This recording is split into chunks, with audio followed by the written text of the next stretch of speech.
인생에서 누구를 만나느냐에 따라서 우리 인생은 많은 것이 달라집니다. 20여 년 전만 해도 이민자들 공항에 누가 마중 나오냐에 따라서 그 인생이 달라진다라는 얘기를 저는 들으면서 미국에 왔습니다. 저를 공항에서 픽업했던 분들은 다름 아닌 그 무직자들이었습니다.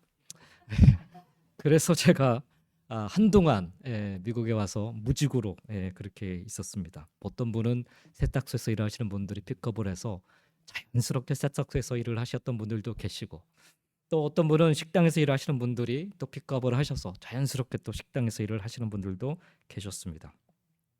그렇게 처음 누군가를 만나느냐에 따라서 우리 인생이 많이 변하는 것 같습니다. 신앙생활을 돌이켜보면 우리가 예수를 믿고 신앙생활을 한다면, 그렇다면 오늘 우리가 부활하신 주님을 만나는 것은 그 무엇보다도 중요한 일인 것입니다. 왜냐하면 부활하신 예수를 만난 자와 그렇지 않은 자, 분명하게 그 인생의 변화를 보기 때문에 그렇습니다. 오늘 우리는 성경을 통해 예수의 십자가 죽음 위에 잔뜩 움츠려 들어있고 두려움과 절망에 빠져서 좀처럼 헤어나지 못하는 이들이 한순간에 변화되어 다른 삶을 살아가는 모습을 보게 됩니다. 그리고 그 중심에는 부활의 주님이 계십니다. 2000년 전 부활하신 주님을 만난 제자들 과연 어떤 모습으로 변화되었는가? 우리 전사님께서도 말씀을 나누셨지만 오늘은 이 아침에 저도 세 가지를 가지고 함께 은혜를 나누기를 원합니다. 첫 번째로는 기쁨의 삶을 살게 됩니다. 왜 기쁨인가? 인생의 가장 큰 절망은, 가장 큰 슬픔은, 그리고 가장 큰 고통은 죽음이지 않습니까? 그런데 그 죽음을 이기고 부활하신 주님이시니, 가장 큰 절망을 이기신 분이시니, 가장 큰 슬픔을 이기신 주님이시니, 그리고 가장 큰 고통을 이기신 주님이시니 기쁨 그 자체일 수밖에 없는 것입니다. 우리 모두가 잘 알고 있는 것처럼 얼마 전까지만 해도 제자들은 예수님께서 십자가에 매달리셨을 때 모두가 도망가고 숨었던 사람들입니다. 그들은 예수께서 당하신 고난과 죽음을 자기들도 당할까봐 두려워했던 사람들입니다. 예수님의 수제자로 자처했던 베드로조차 예수님께서 비참하게 흉악범들 틈에서 죽임을 당하실 때 큰 실망에 빠져서 아예 갈보리 언덕에 나타나지도 않았었습니다. 마태복음이나 사복음서를 통해서 확인할 수 있었듯이 예수님께서 숨을 거두신 후에도 제자들 중에 그 누구 하나 예수님의 시신을 처리하는 일에 앞장서지 않았었습니다. 그만큼 그들에게 예수의 십자가는 완전한 절망이었고 두려움이었으며 자신들이 그토록 믿고 따랐던 일들이 모두가 다 숲으로 돌아가게 만든 사건이었습니다. 하지만 예수님이 장사된 지, 죽으신 지 사흘 후에 발생한 이 부활의 사건으로 말미암아 제자들의 태도는 극적인 반전을 이루게 됩니다. 예수님의 부활은 완전히 꺼져버린 그들의 소망에 다시금 불을 붙이는 역할을 했습니다.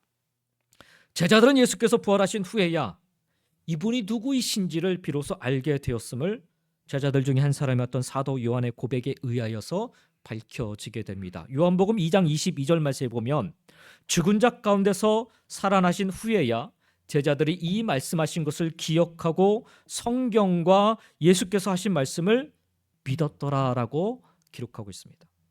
예수님과 3년이나 함께 살았던 그들이 부활하신 후에야 비로소 예수님이 바로 그 하나님이셨음을 알아보았다라는 말씀인 것입니다. 제자들은 수많은 놀라운 기적과 능력 행하심을 예수님과 함께 따라다니면서 목격했고, 심지어 예수님께서 기적을 행하실 때 그분의 지시에 의하여서 자신들의 손에서 놀라운 이적이 행해지는 그런 기적을 경험하기도 했었습니다. 그럼에도 불구하고 예수께서 부활하신 후에야 비로소 예수님을 하나님으로 믿었다라는 것입니다. 그랬더니 이제서야 두려움을 떨쳐버릴 참된 기쁨을 찾게 된 것입니다. 그렇습니다. 그들의 주변 환경은 하나도 바뀐 것이 없었지만 부활의 주님을 만남으로 인하여 그들 스스로가 바뀌게 된 것입니다. 성경은 계속해서 우리에게 부활의 주님을 만난 이들이 어떤 모습으로 살아가는가를 보여주고 있습니다. 오늘 우리가 읽은 본문 마태복음 28장 앞에 부분을 보면 6절과 7절을 보면 그 내용들이 조금 나오는데, 6절과 7절에 보면 그가 여기 계시지 않고 그가 말씀하시던 대로 살아나셨느니라. 와서 그가 누우셨던 곳을 보라. 또 빨리 가서 그의 제자들에게 이르되 그가 죽은 자 가운데서 살아나셨고 너희보다 먼저 갈릴리로 가시나니 거기서 너희가 배우리라 하라. 보라 내가 너희에게 일렀느니라 하거늘 이라 말씀합니다. 그리고 이어지는 8절 말씀에 보면 그 여자들이 무서움과 큰 기쁨으로 빨리 무덤을 떠나 제자들에게 알리려고 다름질할세라고 기록하고 있습니다.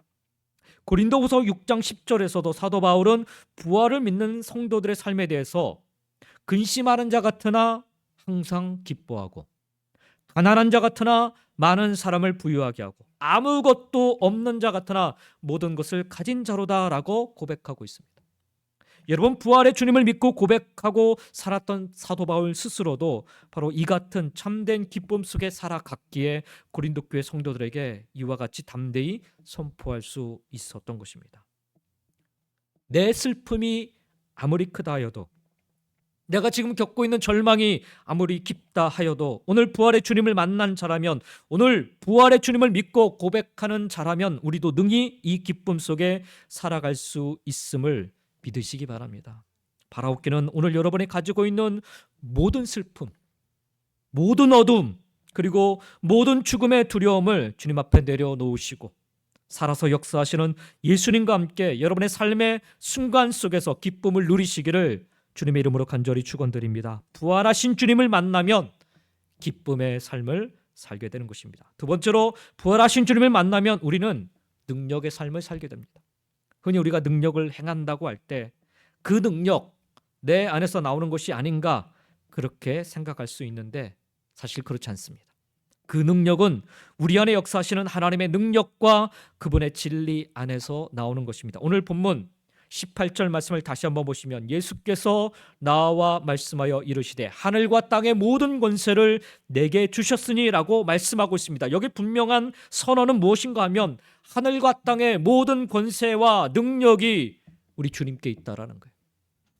그리고 바로 그 권세와 능력을 가지신 주님께서 세상 끝날까지 항상 우리와 함께 하시겠다라고 약속하고 계십니다. 내가 강한 것이 아닙니다. 내가 능력 있는 것이 아닙니다. 우리 주님께서 강하시기에, 우리 주님께서 능력 있으시기에, 그 부활하신 주님께서 우리와 함께 하시겠다라고 약속하셨기에 우리는 강할 수 있고 우리는 능력이 있을 수 있다라는 것입니다. 그러니 부활하신 주님을 믿는다면, 그분을 나의 구주여 주님으로 고백하신다면 이제 강하고 담대하시기 바랍니다. 아니, 강하고 담대하셔야 됩니다. 하늘과 땅의 모든 권세를 가지신 부활하신 주님이 저와 여러분과 함께 하시기 때문입니다. 이 자신감, 이 담대함은 나로부터 시작되는 것이 아니라 바로 부활의 주님으로부터 시작되는 것입니다. 여러분, 이 자신감, 이 담대함, 사실 예수님이 십자가에 죽으시기 전에 제자들도 이 자신감, 이 담대함에 가득 차 있었어요.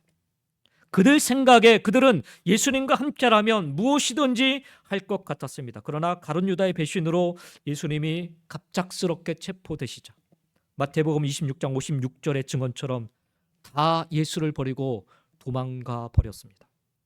왜요? 왜 그렇습니까? 왜 끝으로 자신감이 있었고 담대했던 그들이 도망갔습니까? 나로부터 시작된 자신감이었고 담대함이었기 때문입니다. 그런데 이런 상황을 반전시킨 것은 다름 아닌 그들의 어떤 생각의 변화가 아니라 바로 부활의 주님을 만나는 사건이었습니다.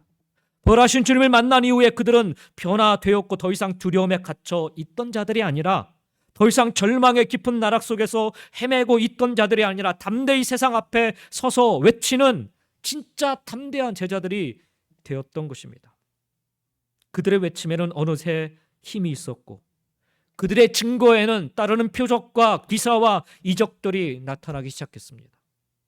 그들에게 어떤 힘이 생겨서가 아니지요. 하나님께서 그들에게 능력을 주시고 그들을 도구 삼아 복음의 증인 삼아 주셨기 때문입니다. 하늘과 땅의 모든 권세를 가지신 부활의 주님께서 그들과 함께하여 주시겠다라고 약속하여 주셨고 그 약속을 이루어 주셨기 때문입니다.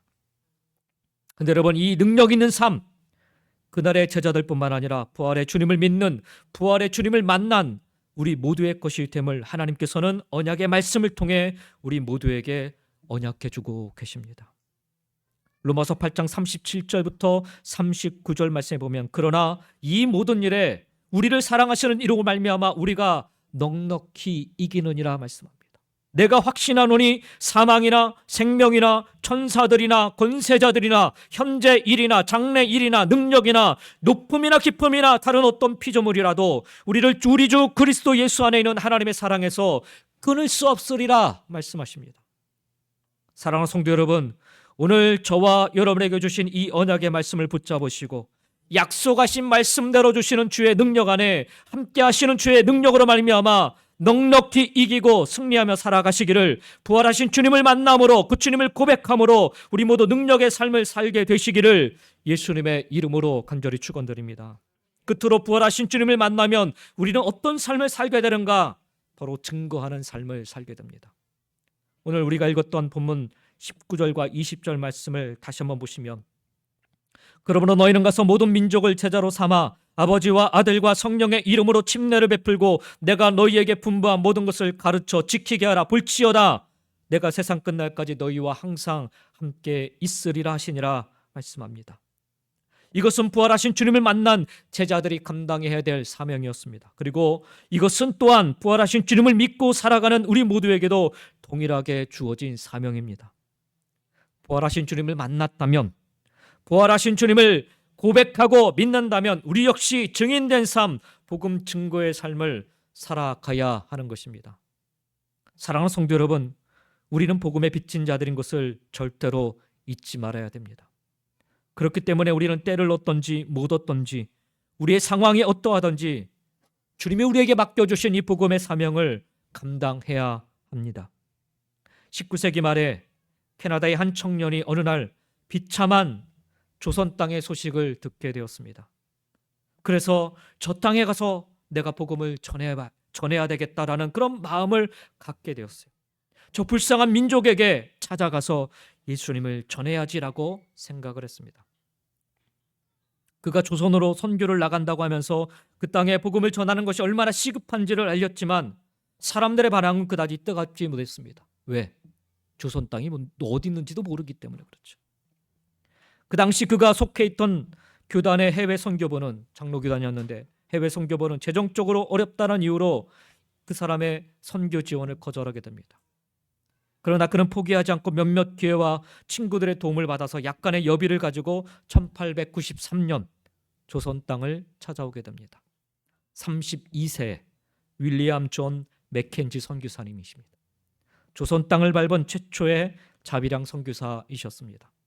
낯설고 척박한 땅 조선, 그는 이 민족을 구원하기 위해서는 철저하게 조선 사람이 되어야 되겠다라고 생각을 했다고 합니다. 그래서 옷도 조선 사람처럼 입고 평생 버터와 치즈만 먹고 살았던 이 선교사님은 조선 사람이 되기 위해서 된장과 고추장만 조선 땅에 들어오자마자 그렇게 먹고 살았다고 합니다.